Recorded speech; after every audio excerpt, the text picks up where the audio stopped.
말씀 보겠습니다. 오늘 말씀 마태복음 5장 3절에서 12절 말씀 저하고 한 절씩 교독하겠습니다. 신약 5페이지 마태복음 5장 3절에서 12절 말씀 저하고 한 절씩 교독하겠습니다. 심령이 가난한 자는 복이 있나니 천국이 그들의 것이며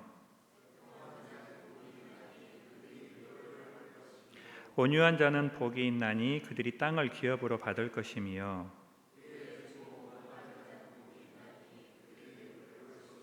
긍휼히 여기는 자는 복이 있나니 그들이 긍휼히 여김을 받을 것이며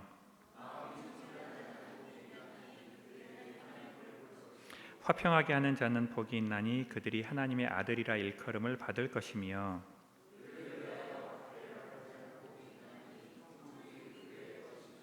나로 말미암아 너희를 욕하고 박해하고 거짓으로 너희를 거슬려 모든 악한 말을 할 때에는 너희에게 복이 있나니 기뻐하고 즐거워하라. 하늘에서 너희의 상이 큼이라. 너희 전에 있던 선지자들도 이같이 박해하였느니라. 아멘. 앞뒤좌우로 인사하겠습니다. 오셨으니 잘 오셨습니다.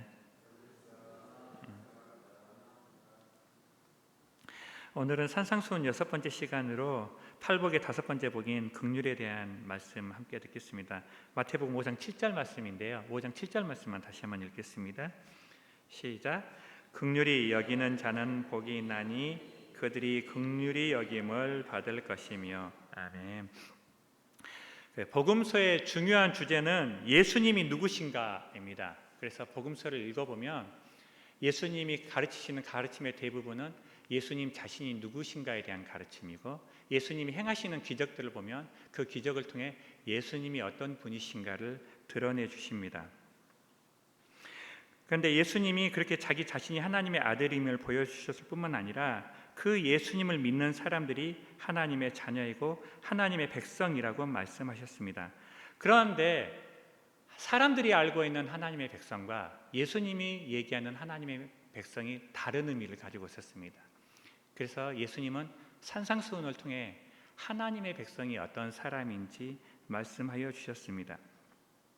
예수님은 자신을 믿고 따르는 자들에게 긍휼히 여기는 자는 복이 있다. 왜냐하면 긍휼히 여김을 받기 때문이라고 말씀하셨습니다. 자, 그러면 질문을 하게 되죠. 이 긍휼이라는 게 결국은 불쌍히 여기다, 불쌍히 여김을 받다라는 뜻인데, 불쌍히 여김을 받는 것이 왜 축복이 될까요? 제가 여자들은 잘 모르겠는데 남자들은 누군가 나를 불쌍히 여기면 기분이 나쁘거든요. 친구들이 그러면 야, 나 동정하지 마, 그렇게 얘기하고요. 다른 사람이 나를 불쌍히 여기면 비참한 기분이 들기도 합니다. 어느 누구도 자신이 비참한 처지에 놓이는 걸 좋아하지 않기 때문인데요. 그런데 왜 불쌍히 여김을 받는 것이 복이 될 수 있을까요?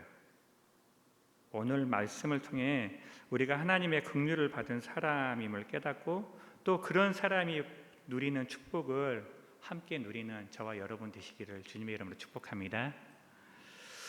자, 긍휼히 여기는 자가 긍휼히 여김을 받는다는 말이 무슨 뜻인지 로마서 9장 15, 16절 말씀을 좀 같이 읽어봤으면 좋겠습니다. 같이 읽겠습니다. 시작.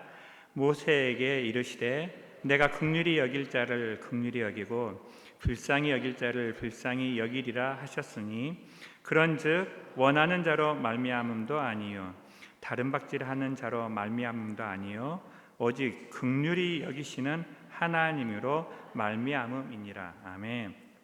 자, 이 말씀을 보면요, 긍휼이라는 것은 내가 원하거나 내가 다른 박질한다고 주어지는 것이 아니라 하나님의 선물이라고 얘기하고 있어요.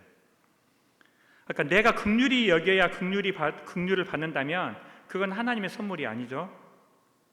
예수님이 말씀하시는 것은 나의 행위로 얻는 그런 긍휼을 뜻하는 게 아님을 알 수가 있어요. 자, 따라해 보시겠습니다. 하나님의 긍휼은 행위로 받는 긍휼이 아닙니다. 예수님이 말씀하시는 긍휼은 지금 우리가 긍휼을 베풀어서 받는 그런 긍휼이 아니라 하나님의 긍휼, 하나님이 선물로 주시는 긍휼에 대해서 얘기하고 있어요. 여기서 말하는 긍휼은 인간이 노력해서 생산해내는 것이 아니라 하나님의 긍휼을 받는 사람들의 삶 속에서 발휘되는 하나님의 긍휼입니다. 그래서 이런 긍휼이 나타나면 그 긍휼을 베푼 사람이 드러나는 것이 아니라 그 긍휼을 통해서 하나님이 드러나야 되는 게 정상입니다.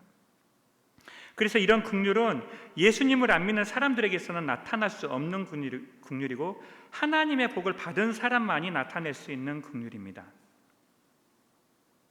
그래서 성경은 긍휼히 여기는 자는 복이 있다. 왜냐? 하나님의 긍휼을 나타내는 자이고 이런 자가 복이 있다라고 얘기하시는 거예요. 예수님은 산상수훈을 통해 하나님의 복을 받는 방법을 소개하는 것이 아니라요, 하나님의 복을 받은 사람들에게 나타나는 자연스럽고 필연적인 삶을 가르쳐 주십니다. 그래서 산상수훈을 통해 내가 하나님의 백성이니까 이렇게 살아야 되겠다 그렇게 결단하는 것이 아니라 이 산상수훈을 통해서 하나님의 백성이 어떠한 존재인지를 깨닫고 그 하나님의 백성다운 삶을 누리는 그런 영암교회가 되기를 간절히 소원합니다. 산상수훈에 나오는 긍휼은 사람의 노력이 아닌 하나님의 성품인데요, 하나님의 성품인 긍휼이 어떤 긍휼인지 호세아서 말씀을 좀 살펴보기를 원합니다. 호세아는 북이스라엘이 경제적으로 가장 부강했을 때 선지자인데, 근데 아이러니하게도요, 경제적으로는 가장 부흥했던 그 시대가 영적으로는 가장 타락한 시대였습니다. 이스라엘은 작은 나라였고 주변의 강대국들의 영향을 많이 받았습니다. 남쪽에는 애굽이 있었고요, 그 당시에 북쪽에는 아수르가 있었습니다. 그런데 아수르가 북방 민족의 끊임없는 침략과 위협 때문에 혼란을 겪고 있었고, 그 틈을 노려서 북이스라엘의 왕이었던 여로보암 2세가 영토를 확장하고 국방력을 강화하고 경제적인 안정을 이루었습니다. 그래서 이스라엘의 역사 이래 최강 그리고 최고의 황금기를 경험하고 있었습니다. 그런데 이런 번영이 사치와 타락, 우상 숭배로 이어졌습니다. 사람들은 경제가 힘들 때 경제 회복과 부흥을 위해 기도했지만 막상 경제적인 안정을 누리게 되자 그것을 허락하신 하나님을 찬양하고 하나님께 영광을 돌리기는커녕 오히려 자신의 능력으로 이 모든 것을 이루었다고 자랑하며 물질의 축복을 준 우상들을 섬기기 시작했던 것이죠. 이런 상황 가운데 하나님은 선지자 호세아를 부르시고 사랑받을 만한 자격이 없는 음란한 여자인 고멜을 아내로 취하고 자녀를 낳으라고 하십니다.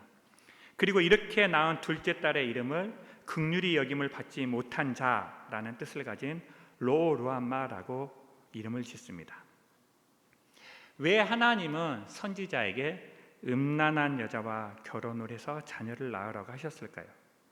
이 호세아서의 이야기를 보면 호세아는 거룩한 하나님을 상징하고 고멜은 음란한 이스라엘을 상징합니다.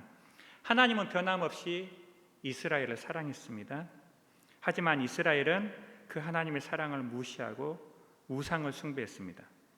이런 이스라엘은 하나님의 긍휼을 받을 수 없는 자격 없는 존재였습니다. 그런데 하나님은 그런 자격 없는 이스라엘을 사랑하시고 긍휼을 베푸셨습니다. 호세아서 2장 23절 말씀인데요, 같이 읽겠습니다. 시작.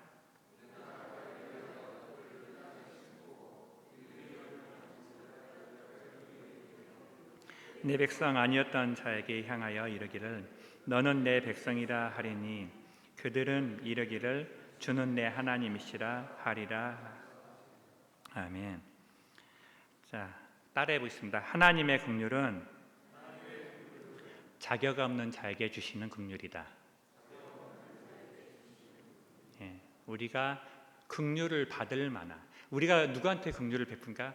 우리 눈에 불쌍하게 여기는 사람한테 베풀잖아요. 그런데 세상에 가장 불쌍하게 안 여겨지는 사람이 있어요. 배우자이잖아요. 우리가 불쌍히 여기는 사람들을 보면 긍휼히 여길 만한 사람들을 긍휼히 여기는데, 하나님의 긍휼은 인간적인 긍휼이 아니라는 거예요.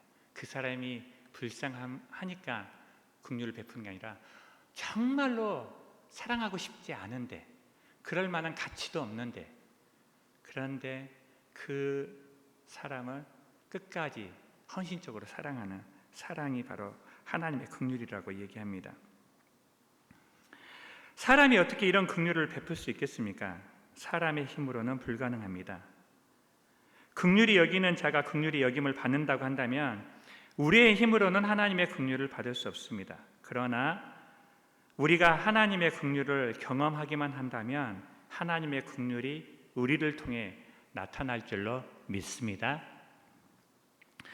우리 안에는 하나님의 긍휼이 없습니다. 그러나 하나님은 긍휼을 베푸시기에 우리를 통해 하나님의 긍휼이 흘러가게 하십니다. 모두가 힘들고 어려운 시기에 우리의 힘으로 긍휼을 베풀려고 애쓰고 발버둥 치는 인생이 아니라 오늘도 우리를 불쌍히 여기시고 긍휼을 베푸시는 하나님을 경험하며 그 긍휼이 우리를 통해 흘러감으로 하나님을 드러내는 저와 여러분 되기를 간절히 소원합니다. 하나님은 우리의 행위가 아닌 하나님의 선물로 긍휼을 베푸십니다. 자, 그러면 하나님은 어떤 사람에게 긍휼을 베푸실까요? 마태복음 9장에는 긍휼을 받은 사람이 나오는데요. 한번 보겠습니다. 마태복음 9장 27절에서 29절 말씀인데요. 같이 읽어보겠습니다. 시작. 예수께서 거기에서 떠나가실새 두 맹인이 따라오며 소리질러 이르되 다윗의 자손이여 우리를 불쌍히 여기소서 하더니 예수께서 집에 들어가심에 맹인들이 그에게 나아오거늘 예수께서 이르시되 내가 능히 이 일을 할 줄을 믿느냐 대답하되 주여 그러하오이다 하니 이에 예수께서 그들의 눈을 만지시며 이르시되 너희 믿음대로 되라 하시니 아멘. 여기서 맹인이 예수님께 부르짖는 말이 있습니다. 주여 불쌍히 여기소서 긍휼을 베푸소서. 두 맹인이 예수님의 긍휼을 받았습니다. 무엇을 근거로 받았습니까? 믿음입니다. 자, 한 구절을 더 볼게요. 마태복음 15장 22절에서 28절 말씀인데요. 길기 때문에 저하고 한 절씩 교독하겠습니다. 마태복음 15장 22절부터 한 절씩 교독할게요. 가나안 여자 하나가 그 지경에서 나와서 소리질러 이르되 주 다윗의 자손이여 나를 불쌍히 여기소서 내 딸이 흉악하게 귀신 들렸나이다 하되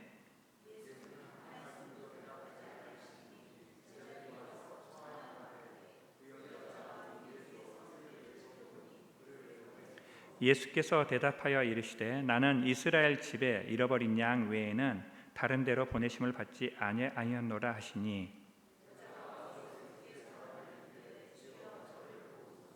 대답하여 이르시되 자녀의 떡을 취하여 개들에게 던짐이 마땅하지 아니하니라.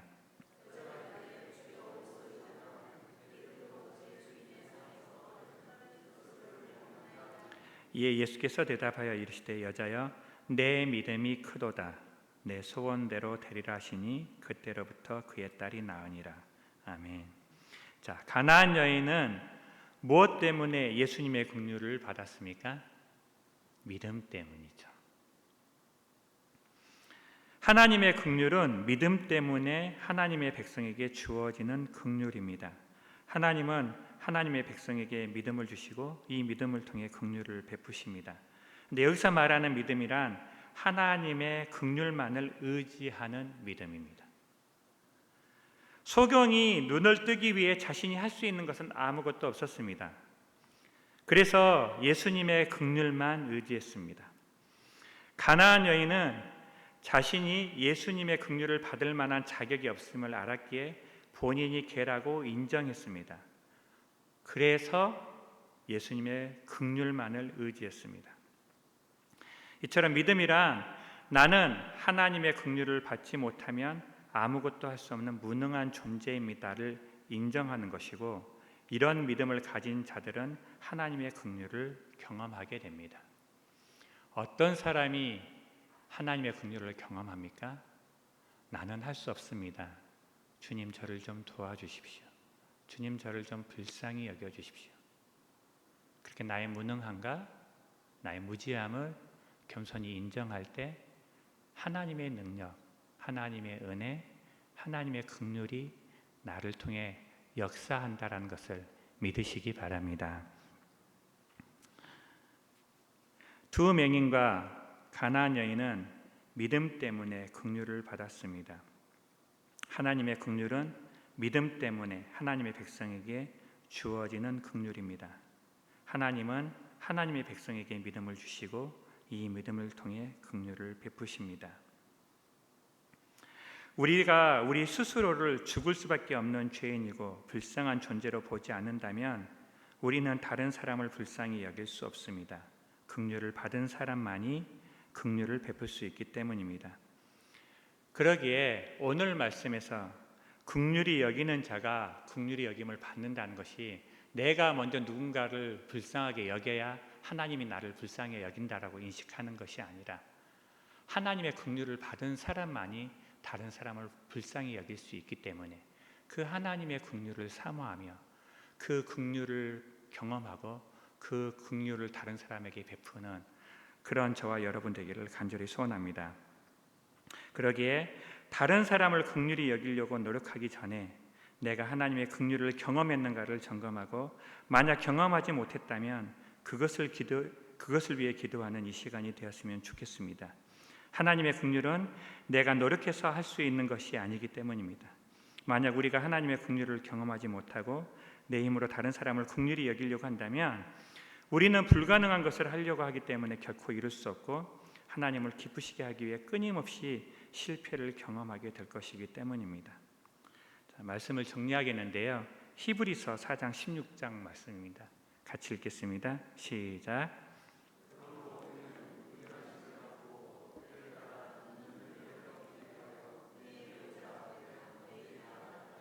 아멘. 믿음을 가지고 은혜의 보좌로 나아가십시오. 그러면 하나님의 긍휼하심을 경험하게 될 것입니다. 그러면 우리의 필요를 채우시는 하나님의 은혜를 경험하게 될 것입니다. 하나님의 긍휼은 자격 없는 자에게 주시는 축복입니다. 하나님은 우리가 긍휼을 구할 때 주시는 분이십니다. 우리에게는 하나님의 긍휼이 필요합니다. 하나님의 긍휼이 없이는 하루도 살아갈 수 없기 때문입니다. 이 밤에 그 하나님의 긍휼을 경험하게 되기를 간절히 소원합니다.